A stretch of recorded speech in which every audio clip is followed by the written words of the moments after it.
ہے۔ تراویح کی جو نماز ہے یہ حضرت عمر کی سنت ہے، نبی نے تیسرے دن صحابہ کو منع کر دیا تراویح پڑھنے سے اور غضبناک ہوئے۔ اس سے کسی نے سوال پوچھا کہ کیا اس پہ غضبناک ہوئے کہ نماز پڑھنے کیوں آ رہے ہو؟ اس نے کہا نہیں، غضبناک اس پہ ہوئے کہ فرض نہ ہو جائے۔ یہ بھی گھمایا بات کو۔ بھائی غضبناک اگرچہ وجہ یہی تھی کہ فرض نہ ہو جائے، لیکن غضبناک ہوئے اس پر کہ دوبارہ پڑھنے کیوں آ رہے ہو، اتنا شوق کیوں دکھا رہے ہو؟ تو حدیث کے مطابق تو غامدی صاحب کی بات پھر صحیح معلوم ہوتی ہے کہ تراویح سرے سے بولو بھائی پڑھنی ہی نہیں چاہیے، کیونکہ نبی تو غضبناک ہو رہے ہیں کہ کیوں آ رہے ہو۔ حضرت ابوبکر صدیق رضی اللہ تعالیٰ کے دور تک یوں ہی چلتا رہا۔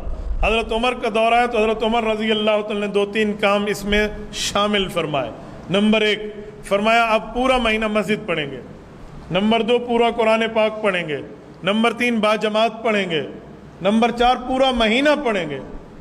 اذان میں الصلاۃ خیر من النوم کا لفظ حضرت عمر نے بڑھا دیا تھا۔ ان کے اندر بخاری کے الفاظ ہیں، آپ علیہ السلام سخت ناراض ہوئے اسی حدیث میں، اور آپ نے فرمایا کہ جاؤ اپنے گھروں میں جا کے نماز پڑھو۔ اور وہ جو میں نے پہلی حدیث بیان کی تھی نا، وہ اسی حدیث کا ہے۔ آپ علیہ السلام فرمایا کہ مرد کا فرض کے سوا باقی جو نفلی نمازیں، سب سے افضل نماز وہ ہے جو اپنے گھر میں پڑھتا ہے، میری اس مسجد میں نماز پڑھنے سے بھی بہتر نماز ہے۔ یعنی اللہ کے نبی کے پیچھے کوئی فرض نماز کے سوا نفلی نماز پڑھے اور مسجد نبوی میں بھی پڑھ رہا ہو، تب بھی ان دونوں سے بہتر ہے کہ گھر میں وہ نفلی نماز پڑھے، کہ جو تراویح نہیں پڑھتا اس کا روزہ ہی نہیں ہوتا۔ حتیٰ کہ آپ دنیا سے تشریف لے گئے، پھر سیدنا ابوبکر کا دور آیا اور یہ معاملہ اسی طریقے سے ان اٹینڈڈ چلتا رہا۔ پھر حضرت عمر کا دور آیا تو حضرت عمر کے بھی ابتدائی کچھ سال اسی طریقے سے گزرے۔ یہ مسلم شریف کی حدیث ہے۔ انہوں نے کہا اس سے بہتر وہ نماز ہے جو رات کے آخری پہر میں اٹھ کے ادا کی جاتی ہے۔ بس یہ کہ وہاں سے چلے گئے، یعنی مراد یہ کہ وہ حضرت عمر والی نماز پڑھتے تھے اور یہ جسٹ فیسیلیٹیٹ کیا۔ حضرت عمر بھی اس کو افضل نہیں سمجھتے تھے، لوگوں کو اکوموڈیٹ کیا۔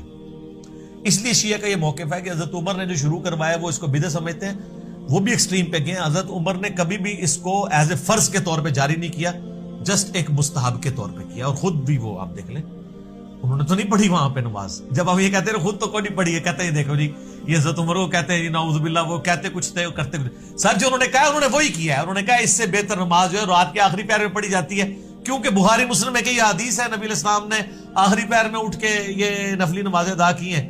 تو حضرت عمر تو نبی علیہ السلام کے طریقے کے اوپر چل رہے تھے کہ شیعہ تراویح کیوں نہیں پڑھتے۔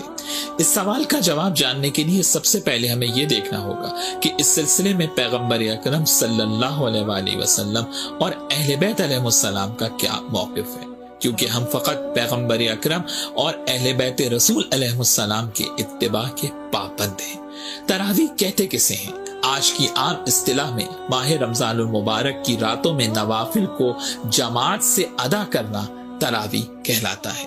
شیعہ تراویح اس لیے نہیں پڑھتے کیونکہ زمانے رسول میں ایسی کسی نماز کا کوئی تصور موجود نہیں ہے۔ رسول اللہ نے اپنی حیات طیبہ میں کبھی نوافل کو جماعت سے ادا نہیں کیا، اور یہ شیعہ سنی کتابوں میں موجود ہے۔ مولا علی علیہ السلام نے اپنی ظاہری خلافت میں خطبہ دیتے ہوئے ارشاد فرمایا، الکافی کی 8ویں جلد میں یہ خطبہ موجود ہے۔ امام ارشاد فرماتے ہیں کہ واللہ لقد امرت الناس ان لا یجتمعوا فی شہر رمضان الا فی فریضۃ وَعَالَمْتُمُوهُمْ أَنَّ اجْتِمَاعَهُمْ فِي النَّوَافِلِ بِدْعَةٌ۔ مولا علی نے فرمایا کہ یاد رکھو کہ نماز واجب کے علاوہ کسی مستحب نماز کو جماعت سے ادا نہیں کیا جائے گا، اور نوافل کو جماعت سے ادا کرنا بدعت ہے۔ مولا علی علیہ السلام نے جو حق بات تھی سیرت رسول کے مطابق وہ لوگوں کو بتا دی۔ کیا باب مدینۃ العلم سے زیادہ بھی کوئی سیرت رسول اور سنت رسول کو جانتا تھا کہ ماہ رمضان المبارک میں نوافل کو ادا کریں، مستحب نمازیں ہیں، قیام اللیل کریں، لیکن ایسے انجام دیں جو رسول اللہ صلی اللہ علیہ وآلہ وسلم کی سنت کے عین مطابق ہو۔ الگ نماز نہیں۔ ٹھیک، میں نے جو بات کہی تھی وہ یہ کہی تھی کہ تراویح کوئی الگ نماز نہیں ہے، یہ تہجد کی نماز ہے۔ اب سوال پیدا ہوتا ہے قیام اللیل سے مراد کیا ہے؟ یہاں پہ میں تراویح کا جو پس منظر ہے وہ بیان کر دینا چاہتا ہوں۔ دیکھیے جیسا کہ ہم نے خطبے میں بھی دیکھ لیا، اللہ نے قیام اللیل جو ہے اسے فرض نہیں ٹھہرایا تطوعا، قرآن مجید میں بھی اس کا کوئی ذکر نہیں۔ حضور نے تراویح کی نماز یا قیام اللیل نہ اسے فرض قرار دیا، نہ اس کے بعد جماعت کوئی اہتمام کیا مستقل، صرف 3 راتیں آپ نے جماعت کروائی ہے، اس میں 8 رکعتیں آپ نے پڑھی ہیں کہ جو آپ کا معمول تھا تہجد کا وہ پڑھی، اور تہجد کے وقت ہی جماعت کرائی ہے۔ یہ ہے وہ حدیث۔ اس کے علاوہ کسی نماز تراویح جو ہے جو ہم پڑھتے ہیں 20 رکعتیں عشاء کے ساتھ متصل، اس کا کوئی ذکر نہ دور نبوی میں ہے نہ دور صدیق اکبر میں ہے۔ یہ دور حضرت عمر کی خلافت میں ہوا ہے، اور ہم نہیں کہہ سکتے کتنے سال کے بعد ہوا ہے۔ حضرت عمر رضی اللہ تعالیٰ عنہ کی خلافت کا دور جو ہے وہ تو 10 برس ہے، ہو سکتا ہے 5 برس کے بعد ہوا ہو، 6 برس کے بعد ہوا ہو، 12 ہوا ہے ان کے عہد میں۔ اس کو آپ نے خود بدعت بھی قرار دیا ہے، لیکن بدعت حسنہ۔ بدعت کس اعتبار سے؟ لغوی اعتبار سے، نئی بات، اس لیے کہ حضور کے زمانے میں نہیں تھی۔